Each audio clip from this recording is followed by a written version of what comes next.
Hello, everybody. I'm Julie from Maison Jupiter, and I'm here today with my star sister, Meg Moonbeam. Hi, Meg. How are you?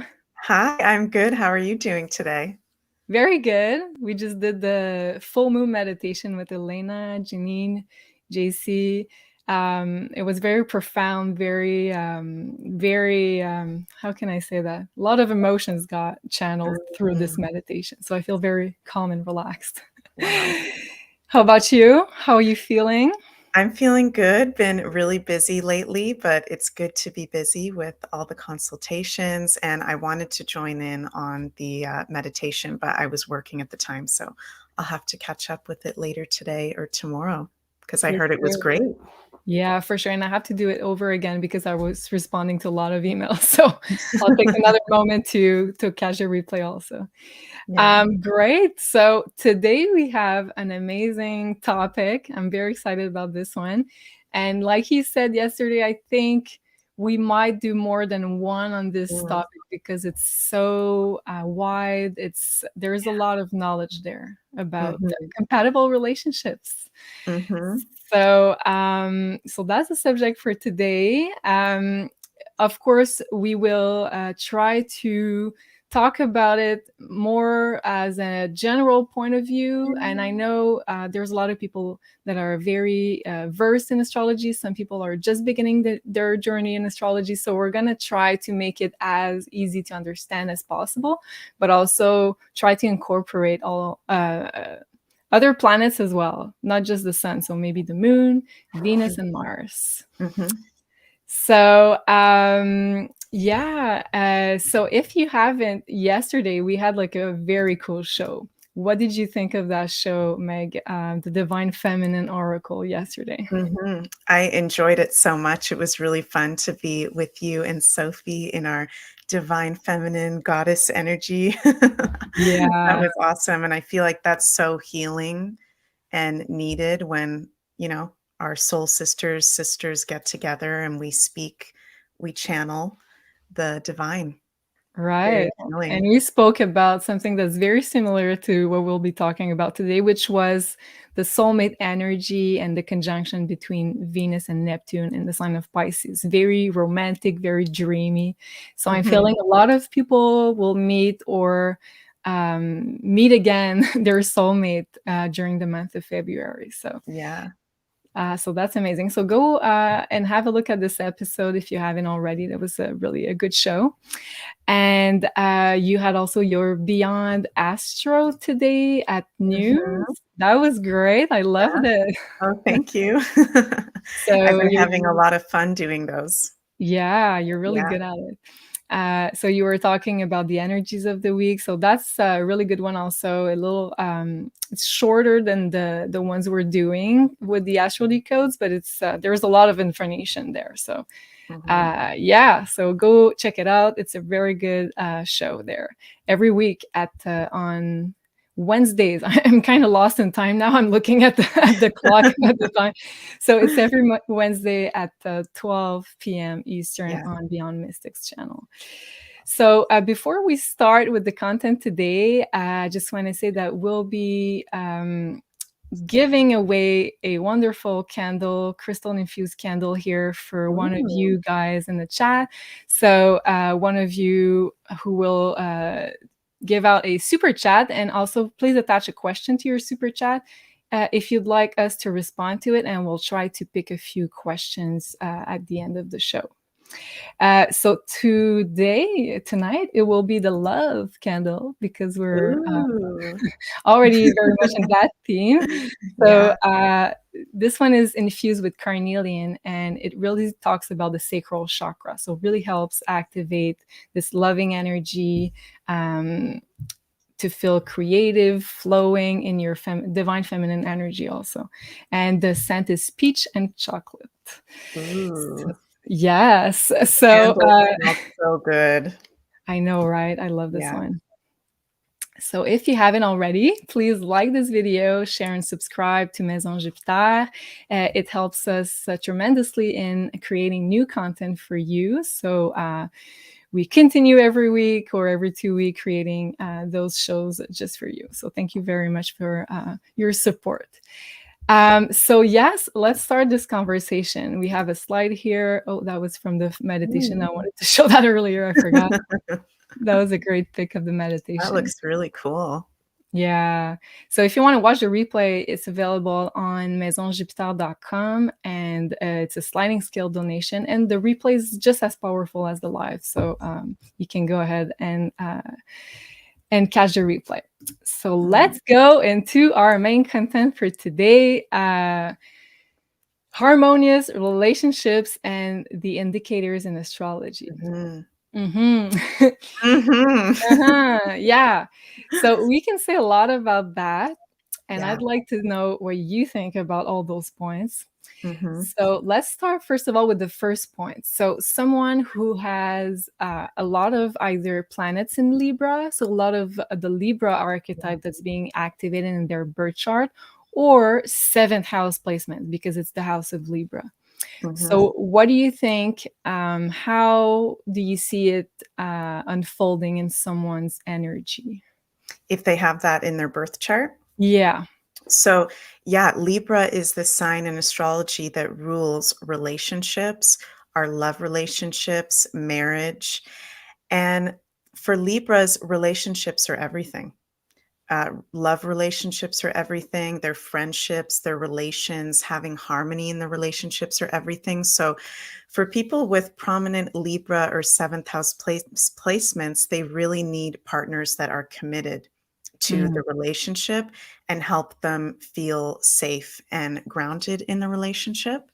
And I also noticed something that's interesting about people. So whether we have Sun, Moon, rising, Venus, and Mars, kind of like what we were talking about yesterday, those placements in particular, or seventh house placements, we can, with that Libra influence, get kind of like not lost in the relationship, but we merge with the partner. We become the relationship in a lot of ways. It can become like our identity. So relationships are Libra, everything, extremely important. So they're going to be very much focused in this lifetime in evolving through relationships. Yeah, right. Totally. Yeah. So second point, another indicator you can look at either in your own birth chart or in someone you're interested in. So having Leo placements or having a lot of planets in the fifth house, which is the Leo ruled house. So what would you say about those placements, this energy? Because it's a little different from the seventh house, right? But it still talks about romance. So how would you describe maybe the difference between both? I find that Libra is more about the relationship and the commitment of a relationship. So whether that's marriage or, different ceremonies or contracts we'll do to really set in stone a relationship. Whereas Leo is the romance and the fun of a relationship, the dating. And Leo in astrology is like archetypally, the teenager. So it's like the teenager in love. Leos love. Leos are like teenagers in love. So to them, for Leos, for people with Sun, Moon, Rising, or Venus or Mars or fifth house placements, those planets in Leo or the fifth house placements, it has to be fun. It has to be romantic, and relationships have to be uplifting. They have to be fun and even playful, wouldn't you say? Yeah, totally. And also I was thinking, if ever in your own birth chart where someone else's sun is falling in your own birth chart, so if it's falling either in your fifth house or in your seventh house, you'll have a good indicator that there's probably going to be a lot of romantic chemistry between you guys. So this is something else you can look at. But yeah, totally. But also I feel like we take two people together, let's say, the relationships can begin with the Leo type of energy, and then it can maybe evolve to some kind of Libra energy. Would you say? Yeah, that resonates a lot. That makes sense. Yeah. So we're going to talk about every sign just after this slide. So we'll go through all the 12 signs. So you can listen to your sun, your moon, your rising sign, your Venus, and your Mars. So those are the 5 elements you can look at for all the 12 signs we'll go through. Mm. And also, we for each of the 12 signs, we'll go through what all the dating qualities of their fifth house from this sign, and what are the committed relationships qualities you're looking for, Mm. looking at the seventh house from this sign. So this is just in a few minutes, we'll go through all the 12 signs. But before we do, another important aspect for, let's say, long-term relationships this time would be Saturn. So I'm Mm. guessing you saw a lot of Saturn making good aspects in some charts, and you realize it was kind of a good indicator for long-term relationships. I've noticed that when I've looked at a lot of synastry charts and composite charts in couples, that they have really good Saturn aspects.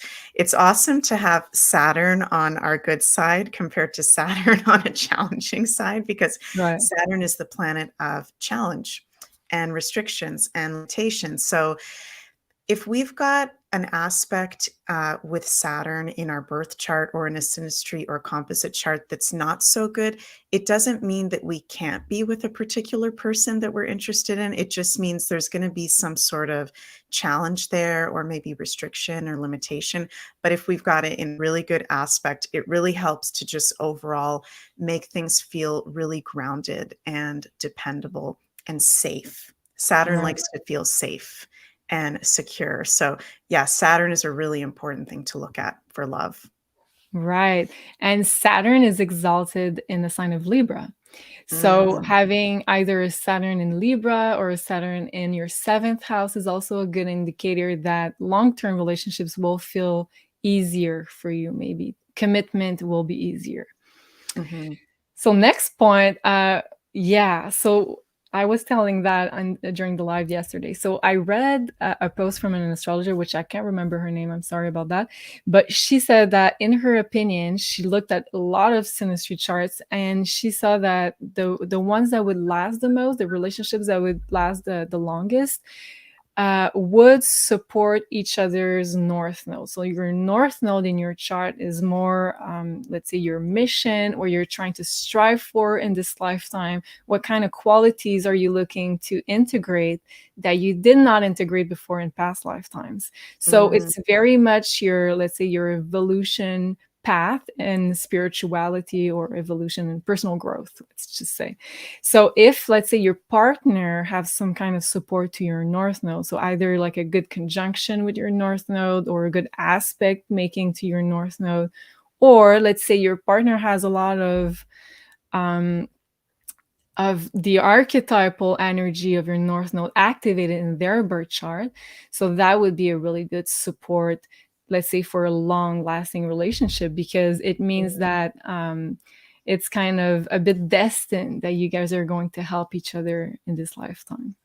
Did Mhm. you see that in some practical examples, or in your own?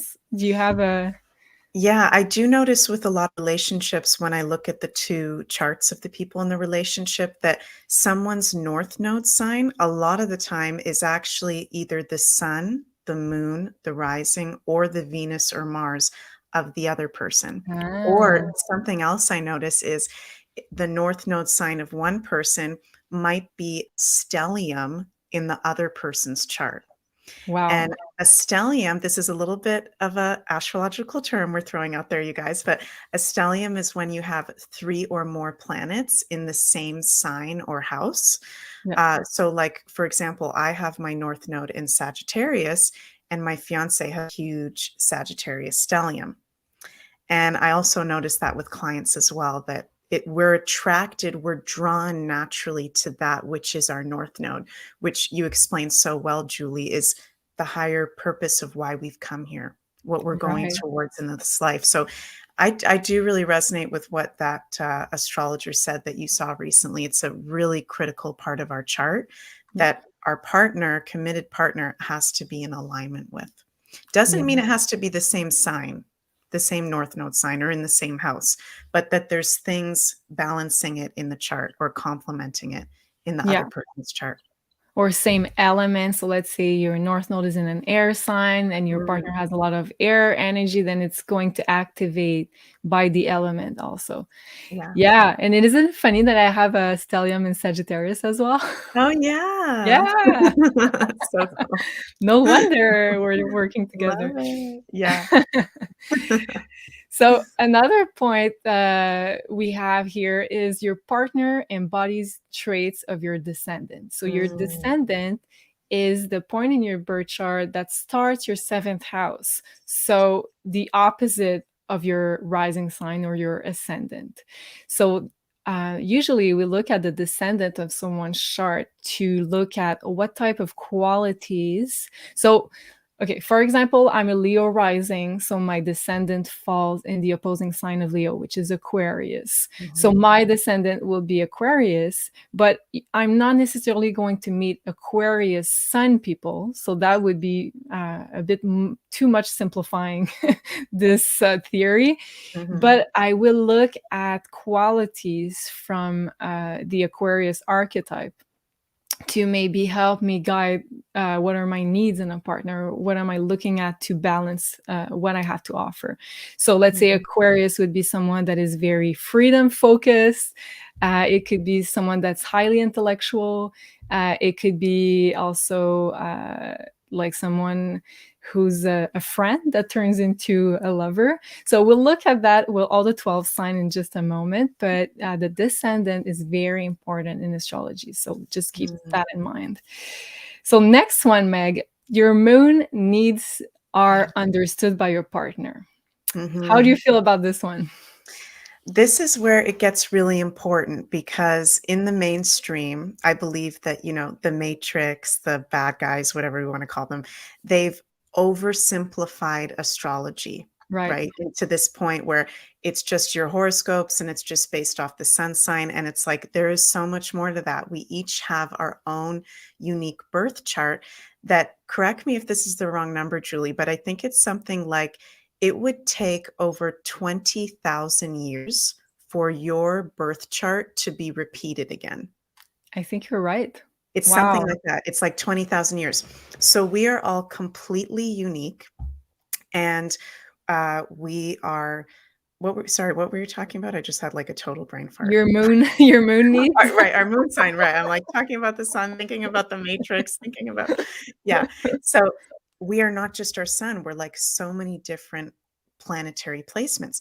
And so the sun is our basic identity in this lifetime, and the moon is our emotional self, our emotional needs. And relationships, to be in a committed relationship or any kind of relationship, we need to have vulnerability, right? We need Mhm. to be aware of what is our moon sign and even the house that our moon is in and the aspects to our moon, to know how are we emotionally, how do we feel the most emotionally vulnerable to people the easiest. So this is super important when it comes to relationships, to understand our moon. Some people would even argue more important than our sun. Yeah, especially What do for you think about relationships, that? I would agree about. Yeah, Yeah, for sure, for sure. yeah. The moon is very important because it's your emotional needs. So if, let's say, someone doesn't understand what's your emotional language, then for sure there's going to be some discrepancies Mhm. and some miscommunications for sure in the relationship. Right. So, and lastly, here in this slide, we have compatible elements. So, in astrology, earth and water are feminine elements. So, usually they blend very easily together. So, earth and water are usually very sensual, very, they blend very easily. And fire Mm, and air are the more masculine type of elements. yeah. So also they get along very well naturally. So those ones are more, I would say, fast-paced, let's say oriented towards communication, which is air. Earth and water are slower, it's more feminine, it's more receptive. So let's say if you have a lot of earth and your partner has a lot of water, then naturally it's going to be easy for you to communicate without Mm, communicating. And same thing I feel with fire and air. So that's another thing you can look at, I feel, if you're looking at charts, just from a very, um, let's say, like have an overall perspective of the chart. Yeah. So, okay, let's, before we dive into our main content for today, we're going to look at the 12 signs and their own needs in regards to relationships. I just want to mention right here, we have some bookings available with the wonderful Meg here. So if you're looking to understand your birth chart even more and you're looking for an hour and a half birth chart reading, so this is the one you'll be looking for. And if you are looking more at the year ahead predictions regarding your birth chart and the transits that are going to activate your birth chart and your planets for more, let's say, time-related questions. So this is the appointment you'll be looking at. So we have a 10% off right now if you use the coupon code Beyond Mystic in one word. Yeah. And oh, lastly, I have the birth chart here. I always forget to talk about the birth chart. So the birth chart is your own personalized birth chart. So the very basis of what we're going to talk about today. So it's the placement of all your planets at the moment of your birth. So this is an art print, a digital art print in the color of your choice. And it comes with a 15 to 20 pages report explaining all those placements and alignments. So same thing here, you have 20% off with the code Beyond Mystic. So thanks everybody for watching, and we're going to start to dive deep into this content. So I'm going to change here my little logo. Yes, Aries. Ooh, awesome. Love it. Okay. So let's start. And before we start, like I said at the beginning, try to look at not just your sun here, but your sun sign. Look at your moon sign, even more important here because we're talking about relationships. Look at your rising sign, look at your Mars sign, and your Venus sign. So we have 5 signs to look at. Maybe you have less than 5. Let's say you have 2 in the same. But look at the 5 placements of those 5 planets. So sun, moon, rising, Venus, and Mars today. And let us know in the chat and in the comments down below if you feel it resonates. And if you have other things you'd like to tell us about how are you living your personal placements. So let's start with Aries. So how do you feel Aries are acting in relationships? What do you feel are their needs in relationships? Right. So again, just want to reiterate. So we're all on the same page. Like Julie said, this is for Sun, Moon, Rising, or Venus, Mars, Aries. This would apply, right? Yeah. So Aries is the first sign in astrology, and it represents, the springtime, just being born. It's life force. It's being alive. So if any of you guys know someone who's an Aries, Sun, Moon, or Rising, they are very energetic, usually, unless there's something intense in the chart counterbalancing that. And they're here to be alive. They're here to be stimulated. So Aries energy needs a partner that can stimulate them and keep them in the present moment, keep them entertained. It's kind of a childlike energy, like Leo, not in a negative sense, just of enjoying life. Like, what are we going to do now? What's the next thing? And how do you feel about that? Aries don't like to just sit there. They want to be alive and enjoying life. And they also love adventure, I find, and even like thrill seeking. They need things to be fun and active as well, because Aries very much rules the physical body, one of the signs that rules the physical body. So they like physical activity. Yeah. Very You have a smile there. I got a smile. What kind of physical activity are you talking All about? kinds of physical activity. And would you say they need to feel respected in their independence? Because Aries is very individualized. So oh my gosh, yeah. That is such a good point. You cannot tell an Aries what to do. They need to figure it out on their own, or you need to give them like little hints, but they don't want to be bossed around. They are the boss. So that's another thing, is we have to kind of, Aries is one of the masculine signs. So not that women who are Aries are very masculine, but they need to be kind of respected in a way for power, and that they naturally want to lead. So I find a challenge for Aries sometimes is if partners don't want to be led or have a hard time sometimes just receiving, then the Aries energy can be challenging. Not that there's anything wrong with that. That's just how they are. They're very direct. And like Oh you yeah. said, independent. Yeah. Yeah. Yeah, good point. I'm laughing because like I'm thinking about Jean-Claude, which is Oh, yeah. which is an Aries sun, Yeah. and it's so true. Like he doesn't like to be told what to do. So sometimes I have to like implant an idea and wait till he's like, "Oh, I Yeah. have an idea." So funny. Yeah. Okay, so now for Aries. So again, for not just the sun, moon, rising, Venus, and Mars, you can take an Aries placement and look at the fifth house from your Aries placement. So that's going to be the dating qualities you're going to be looking at as an Aries, placement in general. So the dating qualities for Aries are going to be Leo-like.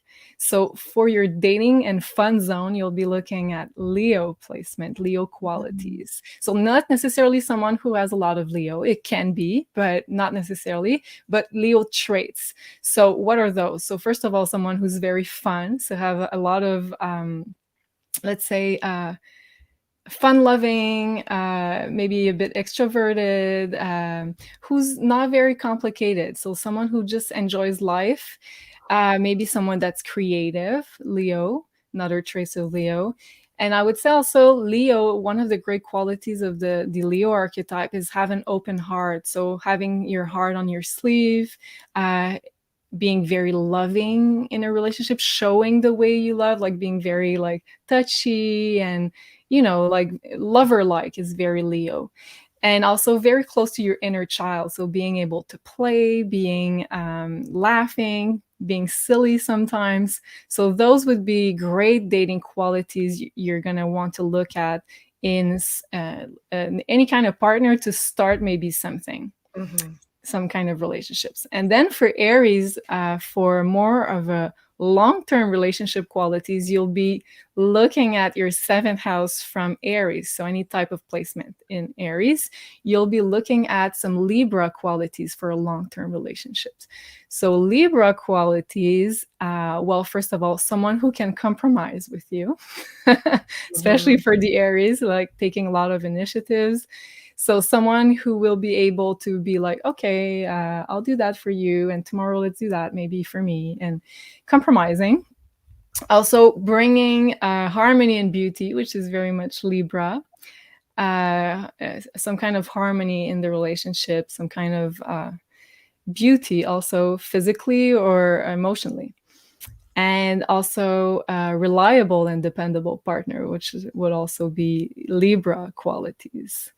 So would you agree with that, Meg? Totally. I would agree with that. Okay, Definitely. good. So I hope you guys are resonating with that content. I see a lot of good comments. So Mhm. let's go into the Taurus archetype. So then again, you'll be looking at either your sun, your moon, your rising sign, Venus, or Mars. Mhm. So what are you thinking the Taurus archetype is in need of regarding relationships? Well, I know a lot about this one because I'm a Taurus rising. Right. So, yeah, Taurus is the sign that rules the pleasures of life, the enjoyments of life, food and music and beautiful things. It's one of the two signs, Taurus and Libra, that are ruled by Venus, the planet of love. So, also for Tauruses, even though it's not the sign that rules committed relationships like Libra, love is very important because it's one of the Mm, greatest enjoyments of life. right. So, for Taurus, they don't want drama. They just want it to feel good. You know, they Yeah. would really love someone who's a good cook or likes to cook, or someone that would wanna go to appreciate, beautiful things in life with them, someone that will wanna go to a museum or a concert or, hiking. Tauruses love to be outside. Nature is extremely important to them and appreciating beautiful things. And also, because Taurus is the sign that rules money and our values, they tend to like the nicer things. Yeah. So that can be one thing about, the different Taurus placements is They like nice things. They like nice gifts. They like good food, good restaurants, and want to enjoy the best of life. It rules luxury, so they love to enjoy life and be grounded. Things have to feel stable. Mm. They're not into really hyperactive partners or things that are dramatic or not stable. That's like a total turnoff. I notice a lot of people with Taurus placements are very generous too. It's not just about like holding money Right. and let's say resources. They're very generous in general with like their time, their resources, their Mhm. money. They want like they are very giving, as generally speaking. Yeah, it's true. So True. yeah. So Mhm. let's look at the dating qualities a Taurus will be looking at. So if you count 5 houses from Taurus, you'll be in Virgo.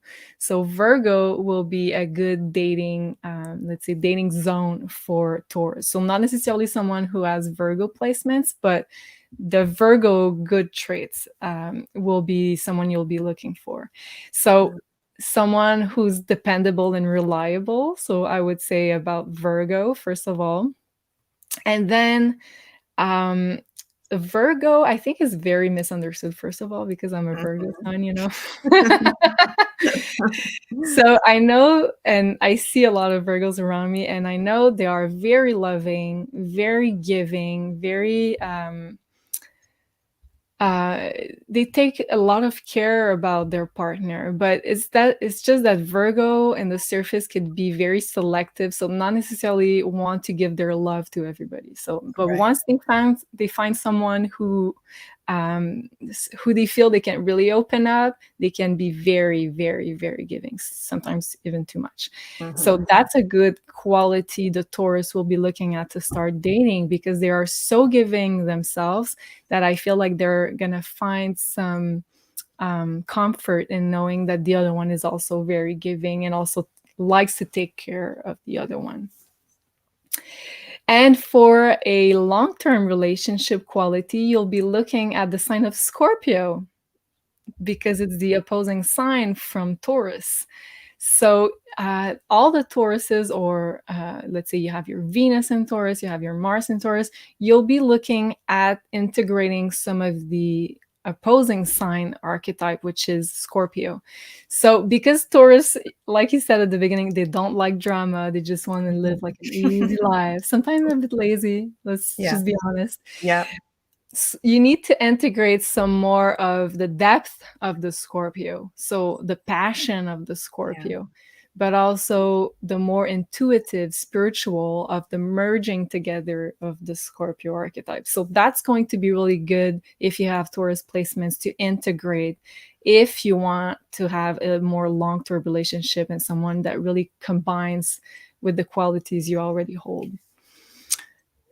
So, do you have something else on the subject of Scorpio, since you Yeah, know this yeah. subject quite a lot? I know a lot about that. Yeah, I'm interesting because 'cause I'm a Scorpio sun, Taurus rising. All So, right. I got the 2 opposite signs on my sun and my rising. So you're really balanced already. So, I've got a little bit of a balance going on, but what I think you just said was such a good point to bring focus to the opposite signs, because we can learn so much about ourselves by looking at the opposite signs of our sun, moon, rising, Venus, Mars, to help learn how to balance those parts of ourselves. That's a Right, really good point.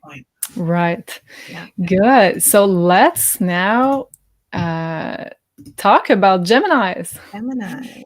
So Geminis, yeah. So how do you feel Gemini are acting in a relationship? What do you feel they need in a relationship? Mhm. So a little bit similar to Aries in a certain sense of they need stimulation. But for them, it's not necessarily like having to go out and do physical activities and be physically stimulated like in Aries. It's the mind, it's the Mm, mental realm. Because Gemini in astrology is an air sign and it's ruled by Mercury, and Mercury is the planet of communication and information. So people with Gemini placements in relationship, communication is very important. If someone cannot turn you on or stimulate you through words, that's not going to work. through their mind, through how they communicate, that's not going to work. So that I would say is number one. And also, there needs to be still space for your friends, Mm-hmm. friendships, because Mm-hmm. Gemini is one of the sign that rules friendships. So even though they are stimulated by love relationships and want to have healthy romantic love relationships, they also need space for all the other things they're into. Because, like you said, Gemini can be a little bit of like an ADD energy. Not saying that all Geminis are ADD, but they're so mentally simulated that they're very, very smart. They usually have many different interests, many different things that they're into, and there needs to be time and space for that. So Right. a big turnoff for Gemini energy would be trying to hold them down, Mm. like a Yeah. Scorpio trying to hold down and control a Gemini like that. The Gemini would be like, okay, I'm gone. I'm packing up my books and I'm going away. Yeah. The So, shadow side would be maybe more commitment issues. right. But Yeah. let's say on the more lighter side, yeah, they need open-mindedness from their Mm, partner. So yes. they're going to be looking at someone who's curious about many sort of topics and they don't feel held down too much. Mhm. Yeah, things Yeah. need to be light for Gemini. They don't like heavy energy. Things need to be light, things need to be fun. They wanna go out, they wanna be social. They're gonna wanna meet your friends. They're gonna wanna hear everything about you, every little story, so it's all about, communication and storytelling and yeah, everything Love you just that. said. I love that. So, okay, let's look at dating qualities for Geminis you'll be looking at. So, we'll be looking at your fifth house from Gemini. So, that'll be Libra. So, Libra qualities that would make a good, let's say, dating partner for you. First of all, someone who makes compromises, because I feel like some Geminis can be like a bit all over the place Yeah. sometimes. So they will need someone who'll be like, okay, let's do this. And also be very social, because Libra is a social sign and Gemini is also a social sign, both air signs. So they need to connect with other people. They need to. So that's something really important. I feel like you're going to be sharing with someone you're dating. Also, Libras are really good in bringing harmony. Like he said, Geminis don't want like some heavy stuff. So I feel like the Libra archetype can bring a lot of harmony, beauties. It can be very fun, but in a calming way for the Gemini, because Mm, it's going to soothe their very overactive mind, I feel. yeah. And then let's look at long-term relationship qualities for Gemini. So let's say again, not just your sun, your moon, your rising sign, your Venus, or your Mars sign. So long-term qualities for Gemini, we'll be looking at the seventh house, so the opposing sign from Gemini, which is Sagittarius. So, what's interesting, I feel, about this axis is that they're opposing sign, but there's a lot of common in between those signs, I feel, Mm, because they're both really interested in learning more. It's the information axis. So both of them are going to be curious about being a student and also teaching. It's the teacher-student axis. So what Sagittarius can bring to Gemini is going deeper into a topic, because Geminis usually are like, they start 10 books and they never finish mhm. one. But Sagittarius can be good at helping the Gemini to dive deeper in something they really like. So Yes. Sagittarians can bring this sort of balancing quality to the Gemini. Also, Sagittarius is much deeper than the Gemini, so it's really good at finding someone who holds those traits, because it's going to balance you out. So, someone who's very spiritual, or someone that can look at a situation from a way bigger perspective and sort of find a sense of purpose in the situation. So, someone who can mentor you, someone who can give you advice would be some kind of Sagittarius energy. Even a teacher in some kind of way would be the Sagittarius energy. And also, it could be someone from a different cultural background. So, a foreigner, a traveler could be a really good match for a long term relationship with a Gemini. So yeah, and I have, by the way, my mom is a Gemini rising, and my dad was a Sagittarius sun. So, like, Oh, yeah. So at first they had a lot of things to teach each other because of this integration of the opposition. mm, So then let's look at. Just gonna change my little sign there. yeah. Cancer. Yay. So cancers, how do you feel they're going to act in relationships, and what do you feel they need in a relationship?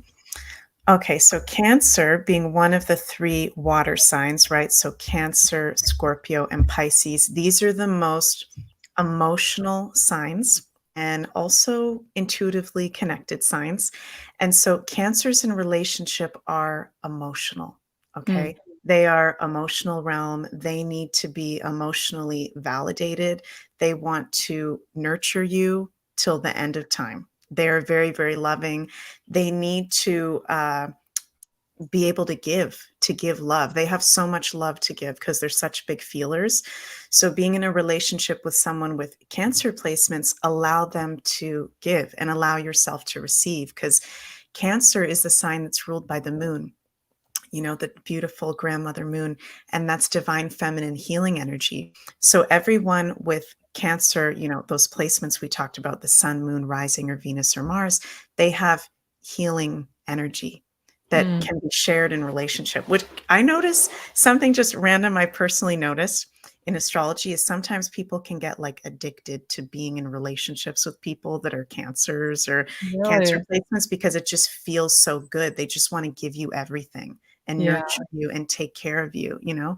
So they're really compassionate. Also, home and family is ruled by Cancer in astrology. So they want a foundation. Usually, Cancer people want to know, they want to have a family with them, or you want to have a home with them. You want to have a foundation with them. And also that you like spending time at home because they Mm, love to be at home, so usually. true. And I see Stella in the chat here put, and moody, LOL. Yeah. So I have my Yes, Mars in they are. Cancer, which is at detriment. Wow, Right. wow, not nice. So, so all of us that have Mars in Cancer, that's where, you know, Mars least likes to be. So yeah, Stella, one of the things about Cancer is it's the moodiest sign, Right. right? And So they're that looking for us. Go ahead, sorry.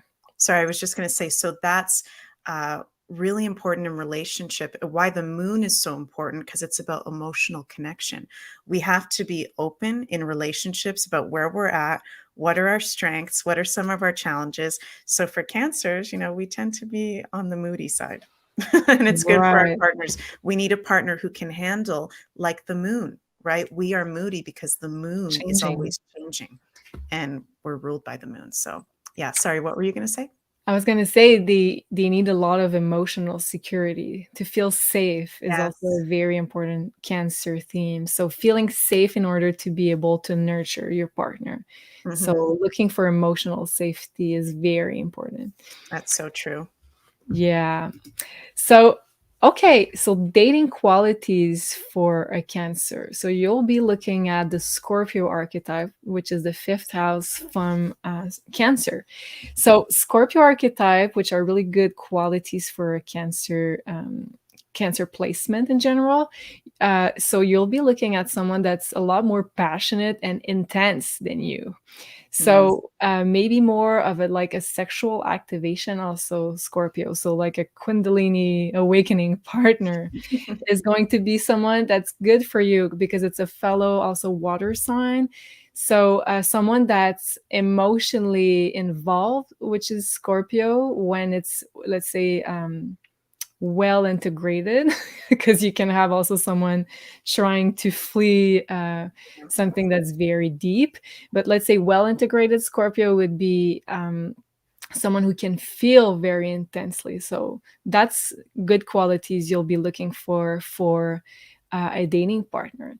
And for a long-term relationship, you'll be looking at Capricorn archetype, which is the opposing sign from Cancer. So your descendant, if you're, let's say, Cancer rising, will be Capricorn. So you'll be looking at those qualities to balance you out, and that's going to be a long-term good archetypal partner for you. So Capricorn, first of all, someone that's reliable,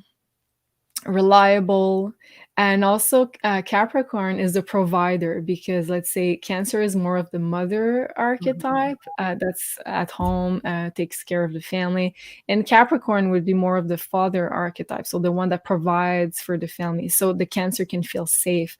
So don't matter about like the genders of the situation. If you're a man and you have some Cancer placement, you're still going to feel secure by a partner with this Capricorn, like to have someone that's giving you a safe space, which can be the good side of the Capricorn.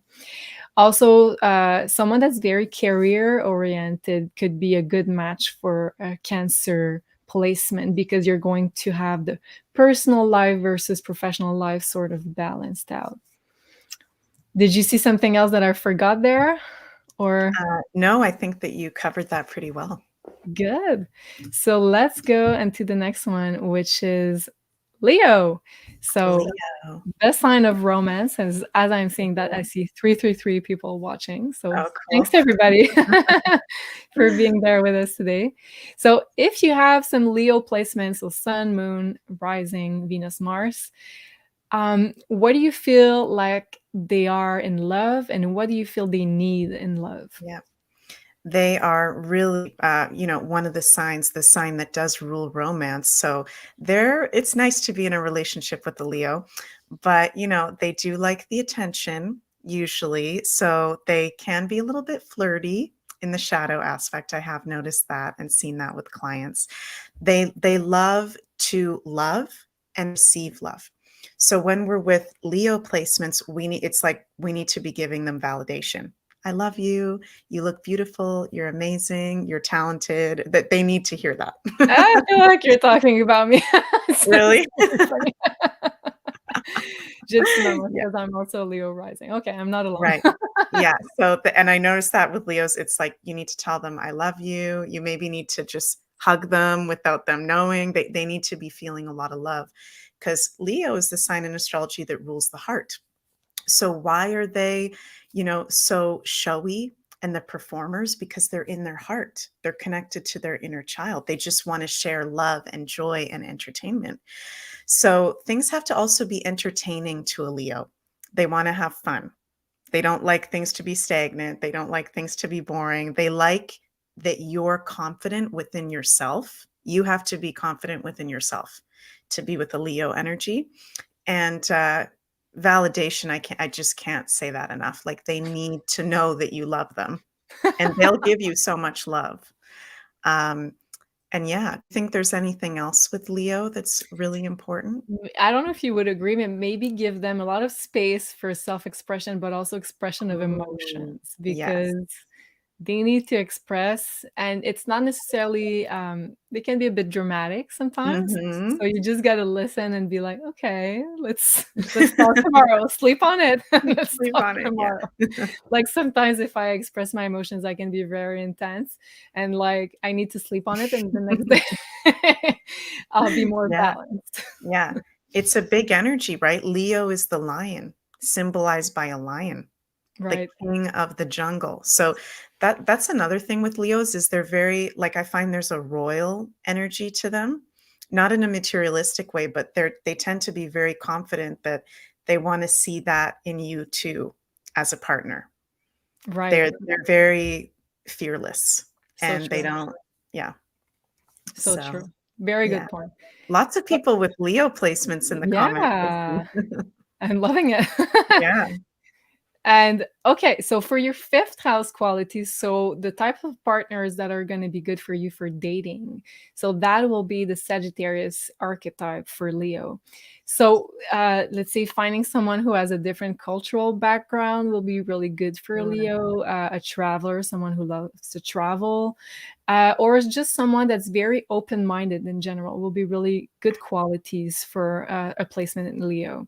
It's also like a fellow fire sign, so fire sign will ignite each other. Yeah. Ignite each other, and that's going to be really good to start like the passion. Also, another Sagittarius quality will be someone who's spiritual. or just someone who has a bit more depth in the fire element than the Leo. So those will be good qualities you'll be looking for a dating partner. Or Mhm. even we could say some sort of teacher figure for a Leo will be really good. And I remember, I think I told you once, but Nikola Stojanovic I used to say that in his mind, the true teacher of the zodiac was the Leo because they were natural born teachers. So Wow. both Leo and Sagittarius kind of have that in common. So maybe in different ways. But Mhm. I feel like finding someone who loves to share their knowledge in some kind of mentor, guide, teacher way would be really good for a Leo. Mm. And looking at seventh house from Leo, so the opposing sign from Leo, will be really good long-term relationship qualities you'll be looking for. So that will be Aquarius. So you will need to integrate some of those to find a long-term relationship.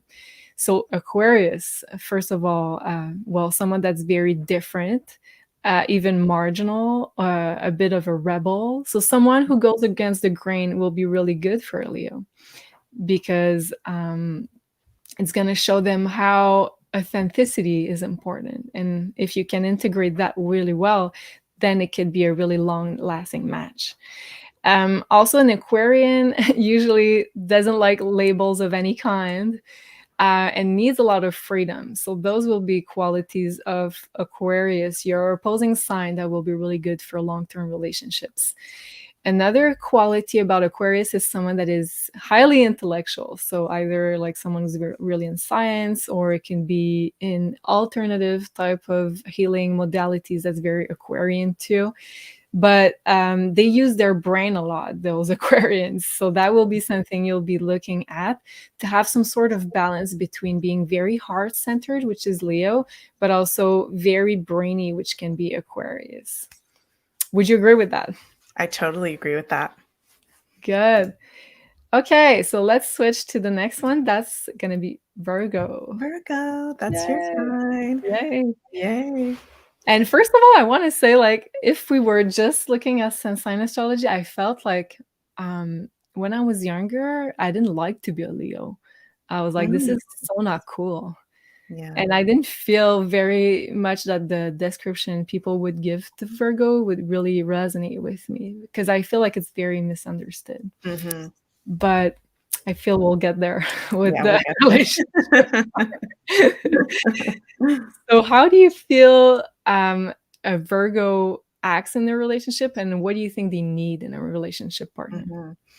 I think Virgos are really, really reliable and really great partners to have in love relationship. Virgo in astrology rules being of service, so they will literally be there for you. They will do anything for you, a Virgo. Extremely reliable, extremely loyal. Sometimes you guys can be a little bit too analytical or too perfectionistic in certain ways. That's like the shadow aspect, right? Yeah.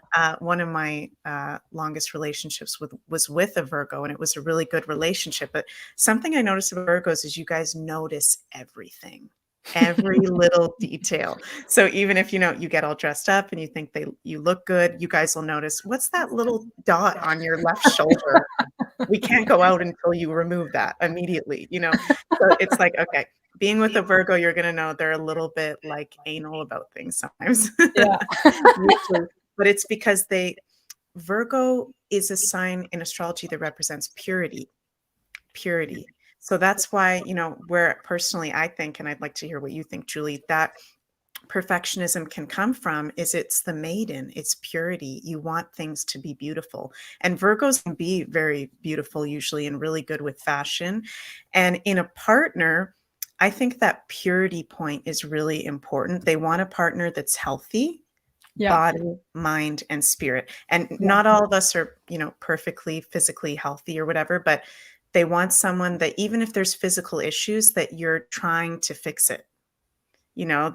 That's very unattractive people that are not, trying to work on themselves or be good.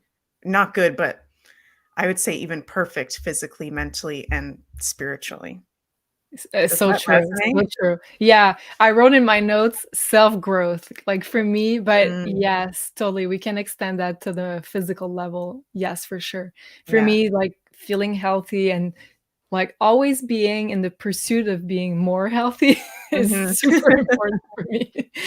Yeah, As boring as it sounds, it's yeah. super important, but also self-growth on a more spiritual level. So always looking at bettering yourself, for me, it's very, very important as also like a partner quality. Yeah. I just thought of something that's kind of funny and really random, but might be true. Virgos in the comments, let us know. Something that might work to attract a Virgo if you're dating one is to say something like, would you want to try this juice cleanse with me? Or would you want to try this detox with me? Which for most other people, like a Taurus, would be like, screw that. I want to come over. Let's order takeout. Like, I don't want to do a cleanse, right? But Virgo would be like, oh my God, that's so hot. Like, he wants to That's do a cleanse. That's so hot, you know? nobody ever ever asked me to do that, but it Yeah. reminds me sometime I was going on a date, and at the time I was doing a juice cleanse, so I told the guy, I was like, "I'm sorry." Seriously? Yeah. "I'm sorry, I cannot date because 'cause I'm on a juice I'm in a cleanse." juice cleanse? And he was like, "Well," and in his mind, he was like, "Oh, she's gonna change her mind when she sees, like, the restaurant I'm bringing her to." But I was like, "No, Oh. no, no, I'm really serious about this juice cleanse. I'm not giving up on it." Oh That's my god, so awesome. funny. But, Yeah. like, I feel also, like, as an earth sign, the part that is Mhm. very, maybe misunderstood is that all earth sign can be very, loving and sensual That's in a true. physical Yeah. way. Mhm. So, even though Virgo are highly selective with their Yeah. partners, if they're with someone they like, you can notice a Virgo likes someone if they start touching the other person because they have a big, like, Mm. bubble and they don't like people to get into that bubble, but if they like you, they will get you there. So Yeah, you can notice that. that's a good point. So, okay, let's look at the dating qualities of fifth house from the Virgo archetype is going to be the Capricorn archetype. So, another fellow earth sign. So, Mhm. for a dating partner, usually Capricorn qualities are really good for Virgo. So, someone that's very a bit more serious in life, career focused, or an entrepreneur, someone who has like a business mindset will be really good, very attractive for a dating partner. Also, being very reliable because also Virgo is a really reliable sign Mhm. that can feel very safe for Virgo, knowing that, let's say, the other person is on time as well and is not gonna, you know, uh, what's the word, like not show up to an actual date. They're gonna be there. Mhm. So someone that can be as reliable as them will be a really good turn on for a Virgo. And also someone who will be very generous, a bit of a provider type of energy, the Capricorn archetype, and very protective of the connection and of their partner will be a really good quality for a dating partner.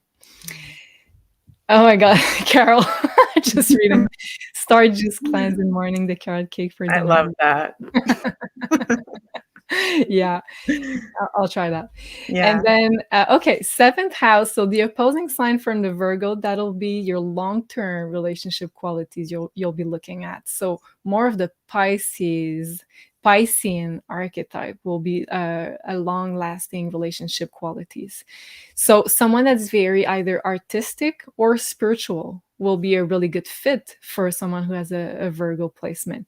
So as contradictory as it may sound, because Virgo can be very into routine and Mhm. 3D, Pisces will bring a more of a balance to some Virgo traits. So Pisces will be more like in the ether, and Virgo will be more like very grounded.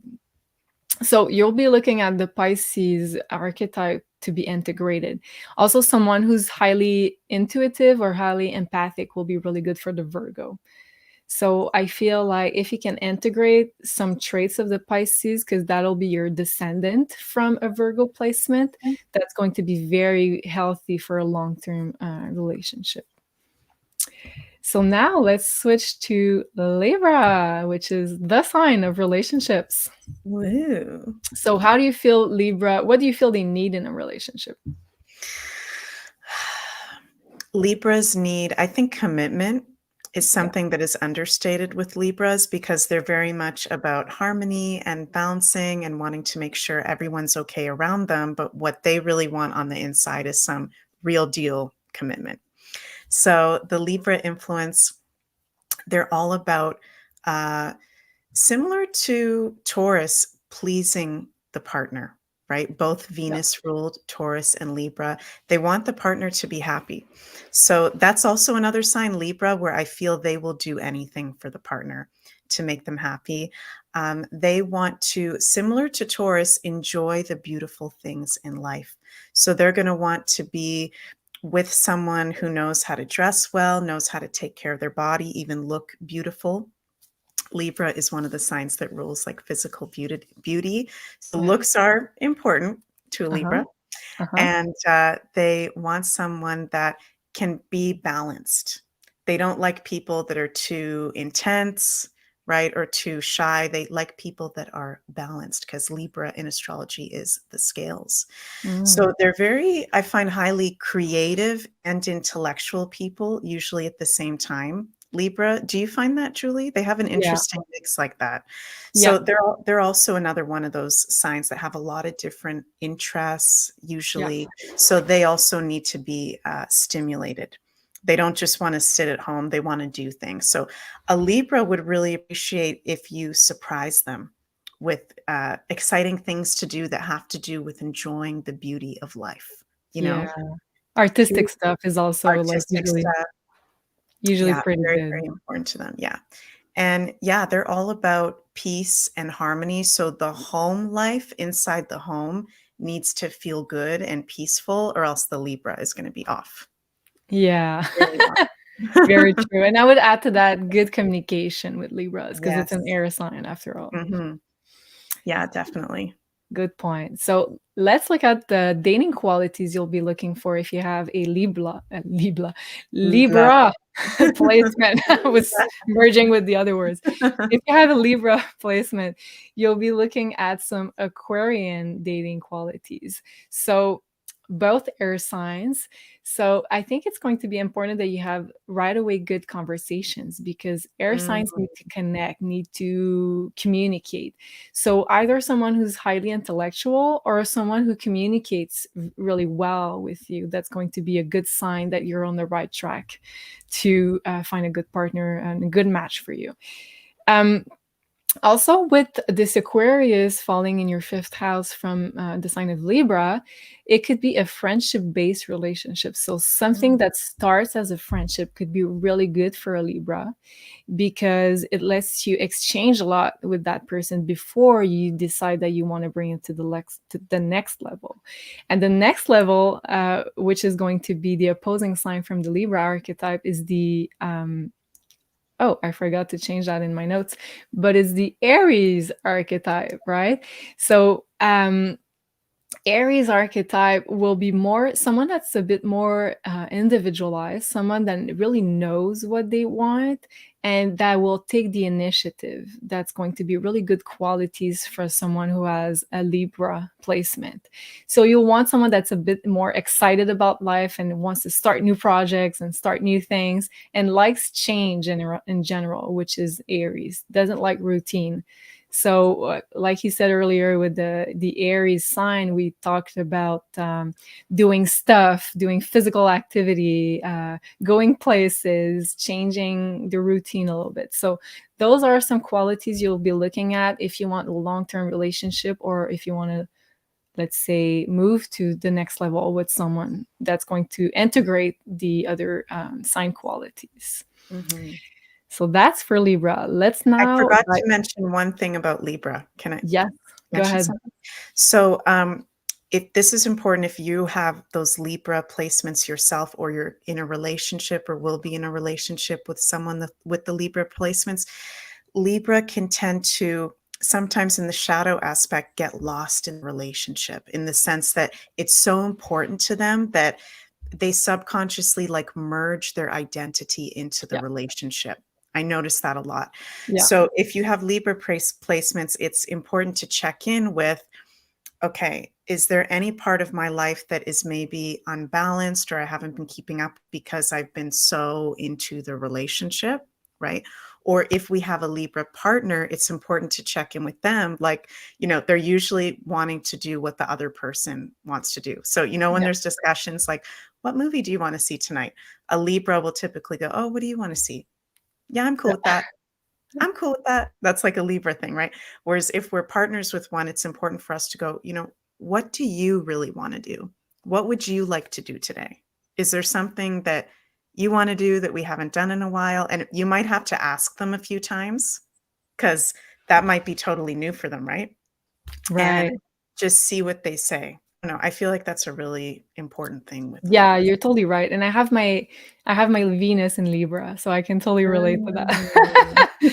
And that's also why like I tend to do that before like getting lost in relationships a little bit from not too long, but just a period of time where one time I was like waking up and wait a minute, what do I really want? Like, do I want like all those things to Right. make the partnership work, or am I like, is it leading me astray from what I'm supposed to do, like as of a career?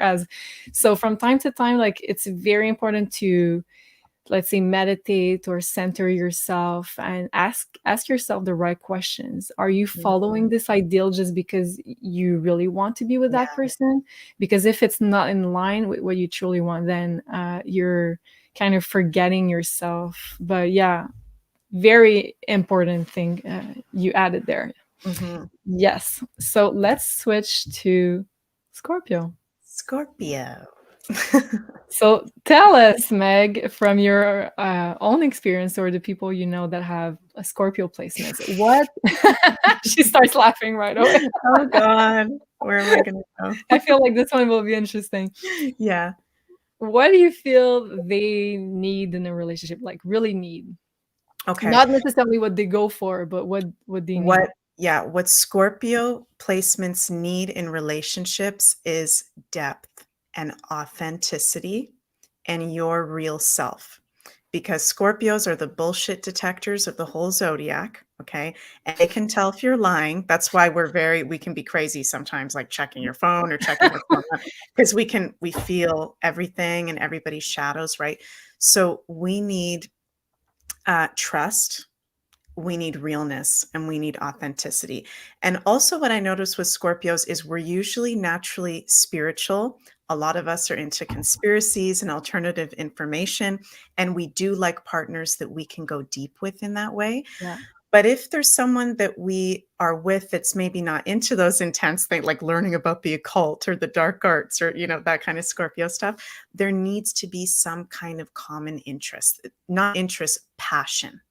Mm. Scorpio needs a common, intense passion with a partner. I would say that that's really, really important. And for people that are going to be in relationships with a Scorpio, we're the most intense sign. So there's going to be moments where we go through extremes, right? Where we're going to be really happy about something. And then 2 minutes later, there's like a freak out. It's the end of the world. We're saying we want to die. We're just going No crazy. less. That's an understatement. So we are extreme. So you're going to want to know if you're going to get into a relationship with someone that's Scorpio sun, moon, rising, Venus, Mars, they're intense. And, it's the sign that rules sex. So sex is very important. The soul, the spiritual aspect of sex is very important. The merging with the other. Yeah, that's the perfect word. It's about merging. So Scorpios want to merge with you totally and completely. They want commitment totally and completely. And if you're not telling the truth, we're going to find out. So don't even try. All right. It's so funny because I was talking to one of my guy friends and he has a crush on a girl who has a Scorpio moon. And I was like, yeah. And he's like a super sensitive guy, like a really good guy. And I was like, okay, be careful because like I feel like sometimes Scorpio placements can like create this sort of tornado which Yes. draws you into their energy and you feel so attracted to it. But then once you're in there, it's like good luck. Good luck. Yeah. And like it's very captivating, very emotionally captivating. So I was Yeah. like, it can be great, but it's going to test you because you'll need to focus somewhere in there. Mhm. Yeah, and also that totally resonates, and also what I'm about to say, I'm a Scorpio, so I'm not making fun of any of you Scorpios out there. This goes for me too. If you're someone dating someone with Scorpio placements, you wanna be able to tell, "Okay, am I dealing with a" what are the archetypes of Scorpio, Julie? It's the snake. Am I dealing with a snake Scorpio? Am I dealing with an eagle Scorpio, or am I dealing with a Phoenix Scorpio? Right. Because the trippy thing about Scorpios is we have 3 different types of Scorpios. So the snaky Scorpios are the ones that are in the shadows, okay, because Scorpio rules the shadow side of life. So they're hiding secrets. There's something weird going on that's kind of dark, okay? So Mm, they're either in their snake or they're in their eagle, where they're healing themselves from something really intense. They're going through a healing journey, or they're in their phoenix, where they've gone through that process of already overcome the dark night of the soul, and right. they're past that really intense dark part. Every Scorpio is going to go through some sort of intense dark night of the soul. So it's important to be aware, because Scorpio is the sign that rules the shadow side of life and the dark side. Am I dealing with the snake, the eagle, or the phoenix? Where are they at? To kind of put Mm, yourself, because like you said, it's like a tornado, and Scorpio rules crisis. So that's some such a people good can point. handle that. That's Yeah, such a good point because I feel like a lot of, well, not just Scorpio sun, but people with a Scorpio placement, especially yeah. like a personal planet, will go through all the 3 phases that you just described. So it's important to know where they are in their Scorpio evolution. Mhm. Totally. Definitely. So let's look at some good dating qualities if you have a Scorpio placement. So that will be the sign of Pisces, another fellow water sign that's also very deep emotionally. That can really connect as deep as a Scorpio. So that's going to be a really good quality. So someone that's maybe a bit dreamy and romantic or artistic or spiritual will be really good qualities for a dating partner for a Scorpio, because as I said, you're going to want that that depth into emotions and the merging of the other, which is also a good quality when someone has a good Pisces placement. They can usually really connect with the other through empathy, through this water sort of energy. And for a long term relationship quality, you'll be looking at your opposing sign of Taurus. So Scorpio rules death, and Taurus rules kind of the life aspect of Mhm. it. So someone that's going to bring you down from the underworld and make you feel alive. So that will be a really good quality. You'll be looking at the long-term partner. So also the pleasures of the 5 senses. So someone who likes, let's say, good food, good wine, having a good time, but very being in the material world, they're very present in the moment and appreciating life, even being, let's say, in the matrix and with everything that life has to offer in the material world. So if you have someone like that who has those traits and make you really enjoy life, that's really good for a long-term partner for a Scorpio. Also, someone that's reliable or dependable will be really good to feel that a Scorpio can trust. So those are some Taurus traits, because Scorpio need to trust someone, and that's not an easy thing if you have a Scorpio Mhm. placement. So Taurus, with their reliability, can bring that trusting from the Scorpio partner. And also, I would say quality time, because Taurus are really good generally at creating this space to have quality time and feel really held with the Scorpio partner. So, first, would you agree with that? And do you have anything to add to those qualities? Mhm. Yeah, I totally agree with that. I think it's that's kind of a theme I'm feeling for this, is whatever is the opposite sign of, like, particularly maybe your sun or your moon or your rising, is really important to pay attention to Yeah. those qualities. Yeah, especially for long term, because Yeah. like dating can be really different, but long term Mhm. it's important to integrate your opposite of Yeah. the placement for sure. So Mhm. let's go into Sagittarius now. So I have a stellium in Sagittarius. I have my moon there. I have my south node there.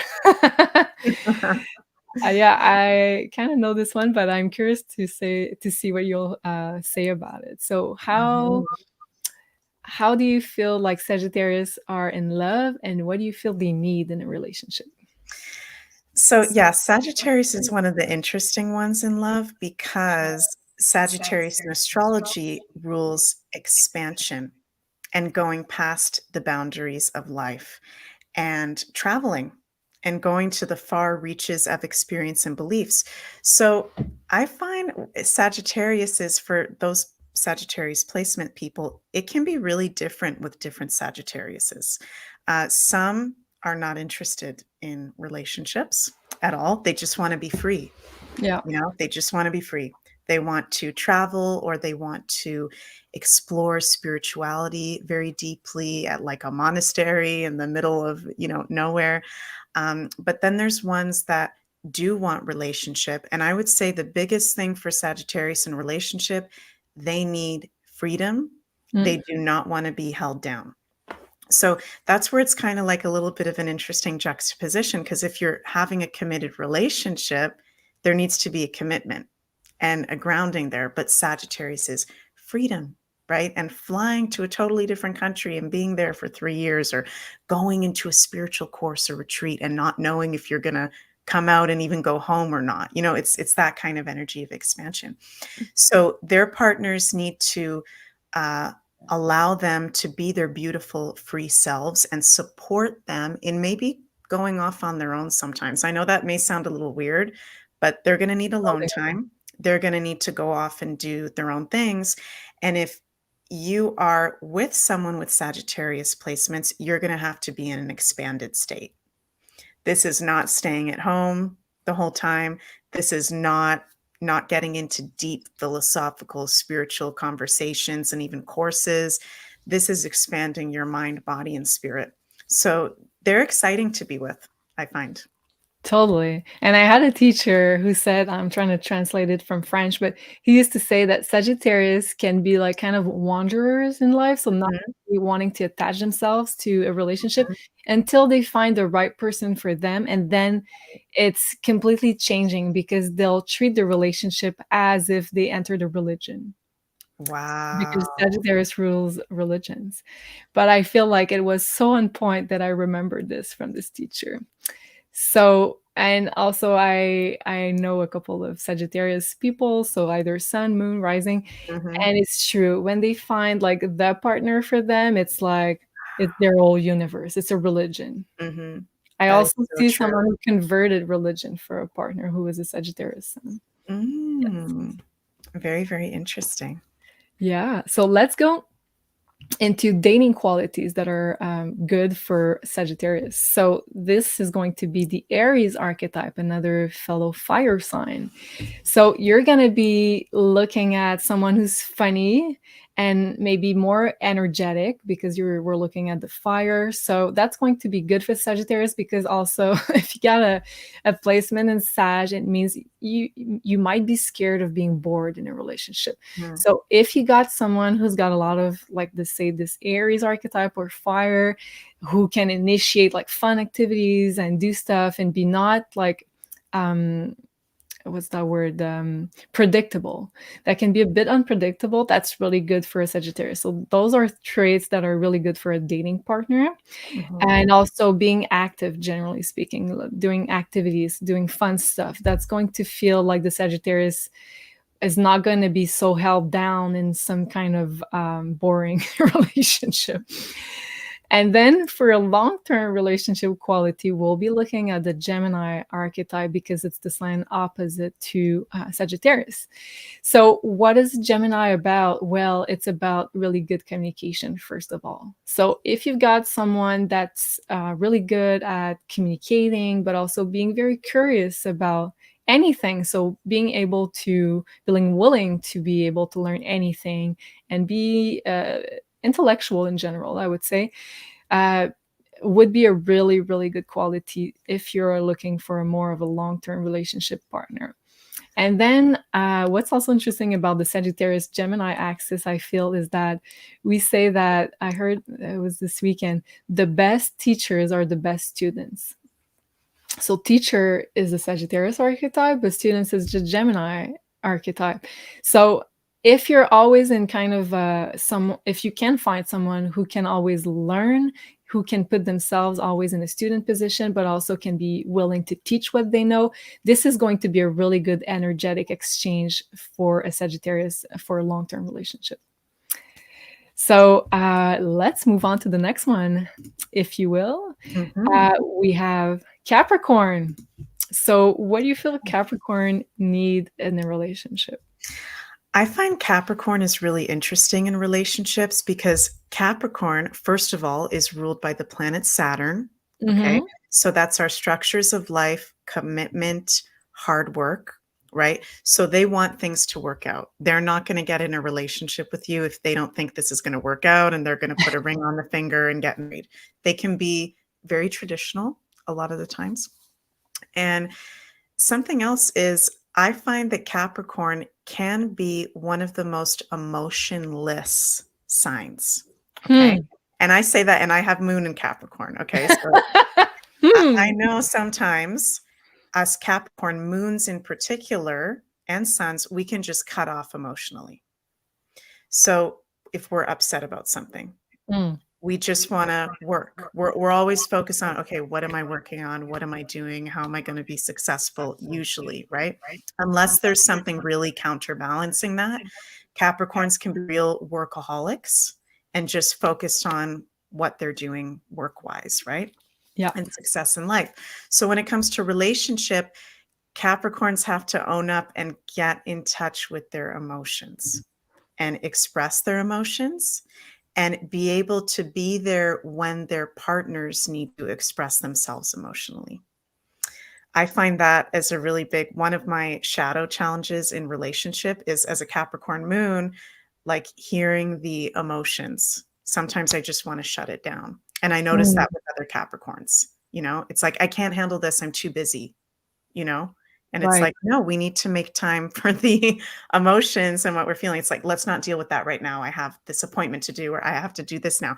Capricorns like to make a lot of excuses. I'm just going to tell it like it is. We like to be I think relationships the emotional side can be really challenging for Capricorns sometimes. It's not a very emotional sign. Especially a moon. Right. Yeah.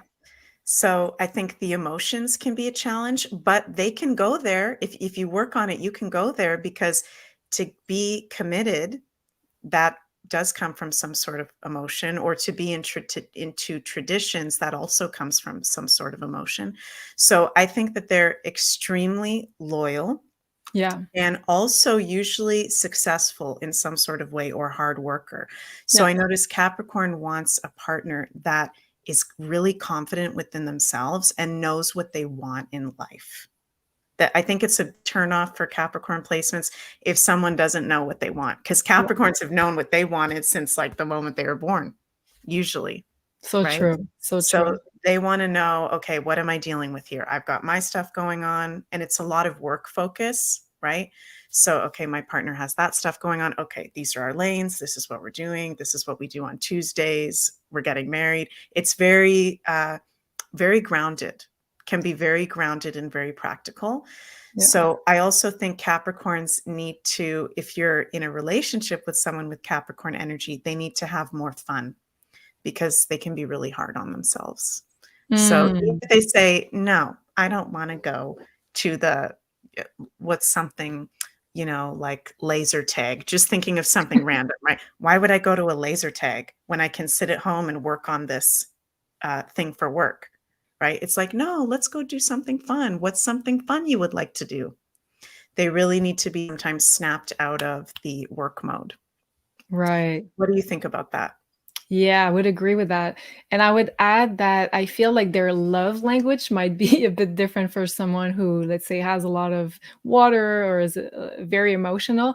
Because if they really like you, if someone has a like an important Capricorn placement, they're Mhm. going to, first of all, be very patient with you, very Right. loyal, and be very nurturing in a material kind of way. So also being very focused on protecting you and being there for you. So sometimes Mm, I feel like we can overlook that kind of love, but it's so yeah, valuable. Like love from a Capricorn, if they truly love you, like it's yeah, amazing. And they're yeah, very dependable, very reliable. So this is the way they're showing their love. So you got to be open to receiving that kind of love because they're not necessarily going for like crazy expression of their emotion like Romeo and Juliet type of way. It's going to mhm. be very grounded and earthly as an expression. That is so true. Okay, so let's look at some dating qualities for a Mhm. Capricorn. So that's going to be 5 houses from Capricorn. We're looking at the Taurus archetype. So it's pretty much what you said, a bit more fun. And Taurus is a bit about Mhm. the pleasures of the five senses. So Yeah. someone who can, let's say, drive you into more of enjoying life through sensuality, food, let's say having a good experience going to a show, doing something that's very Taurian. Is Mhm. that Yeah, the Taurus. adjective? Yeah. Mhm. That's very Taurian. So, who can make you enjoy life and be very present in a moment while not overthinking about all the things you have to do. Mhm. And also, another good traits of the Taurus will be it's a sign that's highly reliable and dependable, as a Capricorn is. So that's going to feel safe for a Capricorn to know that the Taurus is also very traditional Yeah. and also is very safe and stable. So that's going to be real good qualities for dating for a Capricorn placement.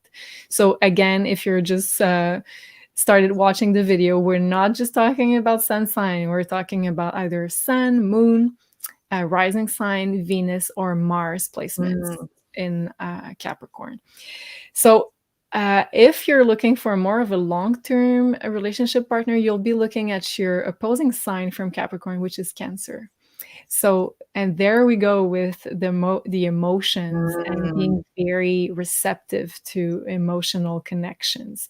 So, if you can find someone who has those traits, it's going to be really good for you to integrate those, and that's a good long-term relationship sort of sign. So, someone who has a very motherly energy or a nurturing energy is a good quality of a Cancer, or it could be a really healing and soothing energy also, yeah. which will be really good for a Capricorn because he's a really hard worker, he's really focused, and also it's an earth sign, so also very giving. So Cancer will be really good at taking care of someone like a Capricorn who's very giving. um uh, Also, I wrote home and family focus, so that's going to be also good to have a balance for the Capricorn. So let's say the Capricorn works a lot and is often on the road. So the Cancer, if you have someone who likes to take care of the home, will be a really good match for a long-term relationship. So let's move on to Aquarius, shall we? Mhm. So Aquarius is so interesting, Aquarius. And yeah, because they're like they don't really like labels, and so Right. I'm really curious about what you have to say about what Aquarians need in love. Mhm. Aquarians want uniqueness in love. They do not want to do the normal thing. So we've just gone from Capricorn, right, which are very happy usually with traditions and going with the flow of how the structures have been, right? Whereas Aquarius is like, no, they want to do things differently. They want relationships to be different. They want partners that are usually quite different from them. So I know sometimes we say like Sagittarians are the ones that have partners from different cultures or countries, but I also notice that with Aquariuses too. Mm, They're so true. attracted to different cultures, people from different countries. They are even attracted to people that may have different kind of beliefs than them. They're the weirdos of the zodiac, right? So Yeah. they enjoy being weird and cool, right? They're the cool ones. So They want someone that's different, that's confident in their uniqueness, and has something maybe like cool about them, someone who would dress in a very unique way that's confident about, they're confident about it. That would be very attractive to an Aquarius. And also, Aquarius is one of the signs that rules, friendship Mm-hmm. and community. So a lot of the times in love relationships, it can feel like a friendship. They like it to feel, it has to be baseline as a friendship. Yeah. If there isn't like a friendly connection and discourse, it's not going to work because they like to do things in a different kind of way. So they may be into really unique types of relationships Yeah, I as was gonna say well. it's funny You because know? I just met uh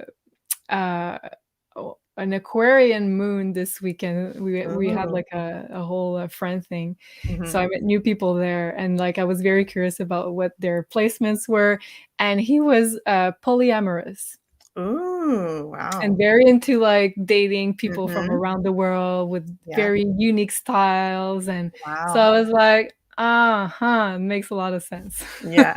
Go ahead, sorry. Yeah, no, thank you for sharing that. That does make total sense.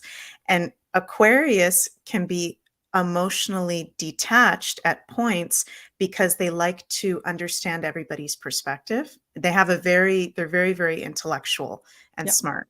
So that's why they're able to have kind of weird relationships. Whereas us other signs like Virgo and Scorpio, we're like, screw that. Like, I'm not, usually we're like, I'm not into that. I want the person all to myself. Whereas an Aquarius is like, Yeah. why wouldn't I try that? It's something different, and I'm into different things, right? So to attract an Aquarius, you want to offer them something different that they've never had before.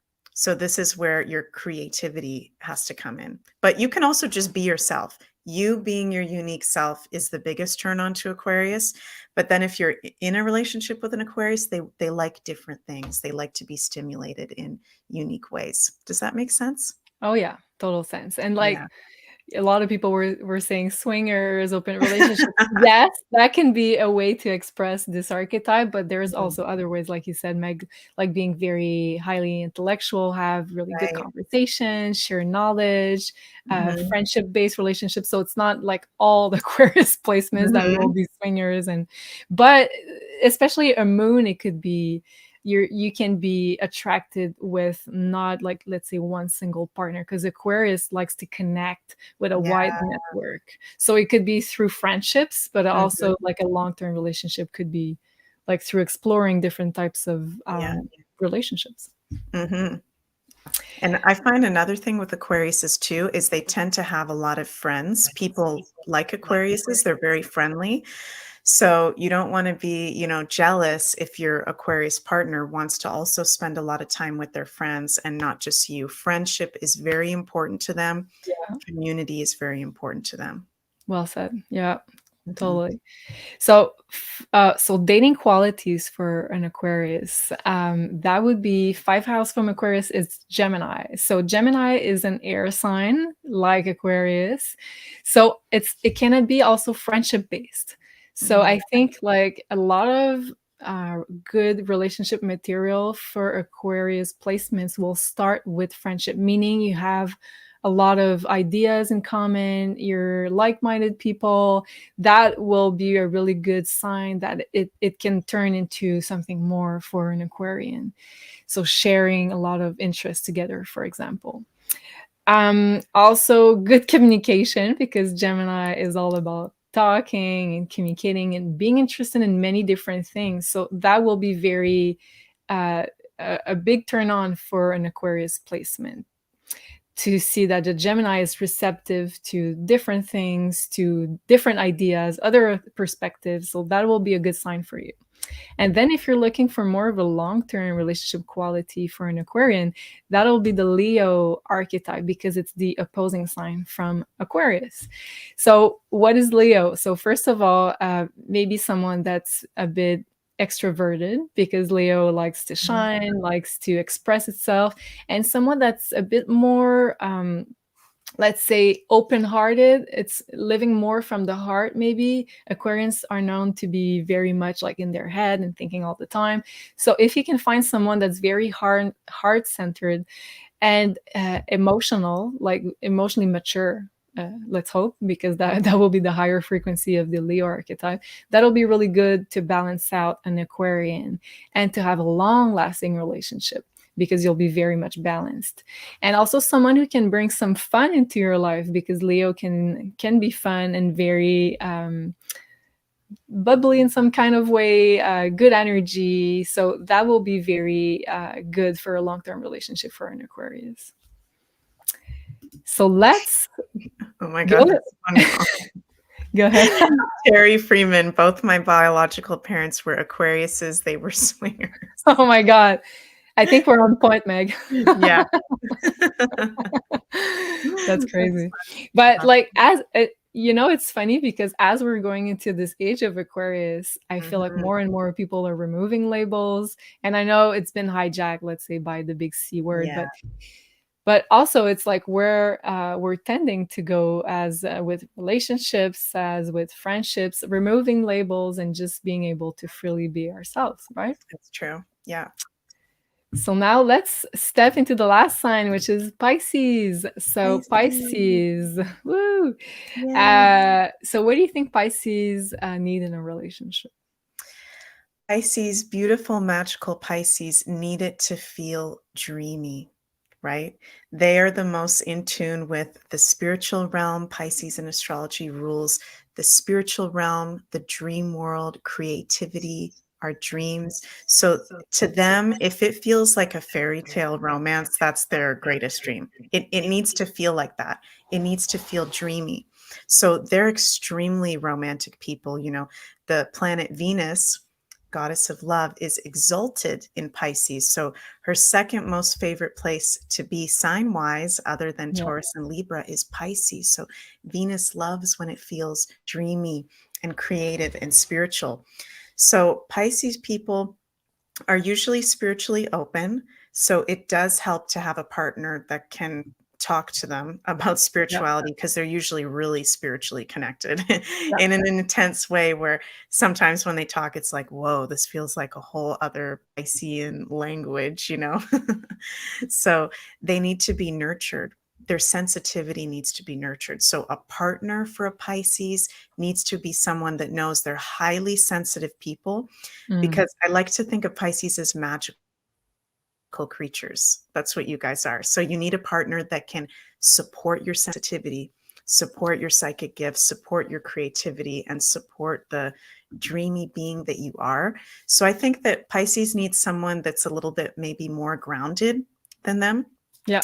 If they don't have some grounding going on in their chart, I think the biggest thing for a partner is someone that's grounded and that will tell them, the practical things that are important for a Pisces to hear. Which can be harsh, let's be honest. Which can be harsh, yeah. But I say that in a loving way, because you guys are the most magical out of all of us. And every time I have a lot of friends that are Pisces or have Pisces placements, and I'm always just hugging them and telling them, you guys are so magical. I love you. But sometimes we need to tell them, like, this is okay, how reality works. this is how it is. We're on Earth right now. We're not up in the Pleiades on the 8th dimension, right? Yes. So It makes me laugh so hard, because I had when I was in the corporate world, my colleague, we were working like two in an office, and he was a Pisces sun and I'm a Virgo sun. And he was like all of what you just described. And very Neptunian, very like artistic and up in the air. And like, I was like, oh my God. But we would balance each other pretty well too, because like I was the one structuring him, and sometimes he was like, let it go, Julie, it's okay. Bringing more of the spiritual dimension. Yeah. Very soothing. Yes, I agree. So Yeah, let's go ahead. Sorry, I was just going to say Pisces would love someone that would write a poem or a song about them. That would be like one of the ultimate turn-ons. Like, wow, you wrote a song or a poem about me. Oh my gosh, right? For sure. They love romantic stuff like that. Is so It always has to be romantic and dreamy. That is so important. But you were right also about like very sensitive, and we have Yeah. to respect that and hold Mhm. space for that, and Yes. be careful with how we talk to a Pisces placement, because they're going to be highly Yeah. sensitive, and they can be hurt with some words, Mhm. because like Yeah. I know sometimes as a Virgo I can be very like direct and criticizing. So if I Yeah. would tell my work partner, if I would talk to him that way, he would be like, and I was like, "No, Yeah. no, no, no, it's Yeah, and okay." then you feel so bad. You're like, Yeah, "No." exactly. It's like talking harshly to a unicorn or something. It's like, "No, I love you." Let me take it back. Yeah. Yeah, so true. So for a Pisces, so 5 houses from Pisces, we're looking at the Cancer qualities for dating for a Pisces. So both another fellow water sign. So Cancer is also very nurturing. So that's a really good quality for a Pisces. If you have a Pisces placement, if you have a nurturing partner, then that's a really, really good start for you, because Mm. you're also very nurturing. And oh, by the way, I just wanted to say that I heard from, I think it was Lada Duncheva. She said that there's two types of Pisces. These Mm. are the ones ruled by Neptune and the ones ruled by Jupiter. And Wow. depending if you're a night Pisces or a day Pisces, if let's say if your sun is there. So, and I feel it's very true, because you see some Pisces are more like cheerful and energetic. So they're ruled more by Jupiter. And the ones that are more like artsy and creative and spiritual, they're usually more Neptunian types of Pisces. So you can Mhm. always check that too. I love My that. ex-boyfriend was a Pisces and always said he was a magical leprechaun. Yes, love that. So, and also another dating quality, Cancer like would be someone that really likes being at home. So that's going to feel Mm. good to a Pisces, because they can be in their own little space, their own little bubble. So that's going to be really good. And if you're looking at a long-term relationship quality for a partner, you'll be looking at the Virgo archetype for a Pisces placement. So as Meg said before, someone that's going to be a little bit more organized than them to bring them back to earth, a little bit more structure. That's going to be a really good balance for someone who has a Pisces placement, especially for long term. And also, I would add to that, someone that's very oriented towards self growth is going to feel really good to a Mhm. Pisces, because Pisces is naturally inclined to spirituality, and the good, like, let's say what they have in common, both Virgo and Pisces, will be their willingness to evolve and to get better, let's say, and to evolve spiritually. So if you have that as a quality in someone, that's a really good trait for a long-term relationship. Nice. Hey, we made it till the end. Thank you guys for staying with us all this time. I feel like it's going to be a good video to watch and rewatch if we have Yeah. some more Mhm. questions. So let's just look before we end at some question we can answer. Uh, okay. What do you feel about this one, Meg? Mhm. I So met thank you, Mary. I met Go ahead. someone last Sunday, and there was such a strong soul family connection. Is this a romantic connection or soul family only? Hmm. I feel like if it is soul family, then there is a possibility for a romantic connection. I'm just feeling that right away with this one. What are you feeling, Julie? I'll get some cards for Get some Mary. cards. Hmm. 444. Ha! I have descendant. Wow. So definitely a potential romantic connection, because the descendant is like your ideal type of partner. So definitely, I would say for Mhm. Mary. Thank you so much, Mary, for asking your Mhm. question. Thank you, Mary. Thank you so much. And we'll pick someone in the chat here for the beautiful love candle from Elena. So thank you so much. And so before we end the show, I just wanted to show you the schedule really quick here. Yes. So, yeah, we are Wednesday, and tomorrow there's a pick a card at noon with Sophie going live on Maison Jupiter YouTube. So don't miss that. These are usually really good pick a cards if you want to test your intuition. And this one is going to be about what you need to let go of. So that's going to be very interesting. Mm. And then, of course, on Thursday at 4 p.m., there's going to be the Jean-Claude and Jenny Rumble show on the Beyond Mystics Rumble channel at 4 p.m. Eastern. And Friday, we end the week with the beautiful meditation guided by Elena on Beyond Mystics YouTube channel. So thank you, everybody, for staying until the end. We love you. And please don't forget to like this video and also subscribe to Maison Jupiter's channel. And do you have anything to add before we end, Meg? Yeah. Also, if there's any ideas you have on what you'd like us to do an Astro Decode show on, please put Right. that in the comments because we're open to hearing what you guys would like us to decode astrologically, whether it can really be anything. Anything in life we can look at astrologically, right? Yeah. Really good point. So, yeah, like Meg said, put that in the comments after the show so we can look at all the comments and maybe fish for some ideas for our next decode. So, Mhm. thank you very much. Thank you, Meg, for all your great insight. I always love doing videos with you. Thank you. So, thank you very much. And thanks, everybody, for watching. And see you soon. Au Thanks, revoir. everybody.